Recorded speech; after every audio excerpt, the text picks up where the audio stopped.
La réunion qui a lieu actuellement est importante. Elle a lieu à un moment crucial de notre profession où effectivement les services à la personne sont dans une phase de professionnalisation et de structuration. La formation est clairement un axe fort de professionnalisation. Les actions menées par la FAEST aujourd'hui, c'est d'abord être en relation avec l'ensemble des acteurs de la formation. Aujourd'hui, nous avons la présence d'un OPCO qui va nous expliquer les évolutions, l'actualité de la formation professionnelle. Le grand enjeu actuel est la professionnalisation des salariés.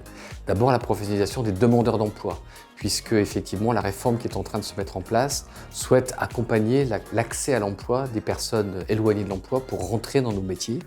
Et donc l'enjeu essentiel aujourd'hui est de mettre en place une politique d'alternance et de formation initiale des demandeurs d'emploi pour les faire venir notamment vers les métiers des services à la personne et du domicile.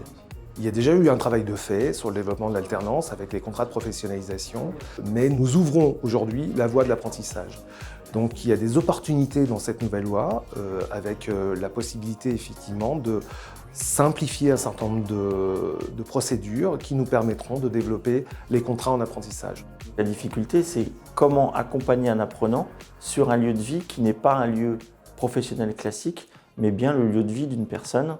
Et donc, là où le savoir-faire de la fédération a pu s'exercer avec des partenariats forts qui ont été faits notamment avec l'IRSAP d'Alençon, c'est justement cette duplication au sein de tous les territoires français sur les centres d'apprentissage qui vont devenir partenaires et qui le sont déjà aujourd'hui avec notre fédération.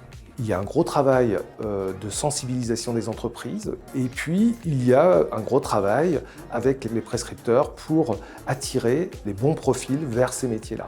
C'est certainement la voie royale pour rapidement être opérationnel et avoir le geste sûr et le positionnement professionnel le plus performant lorsqu'on intervient sur des situations difficiles.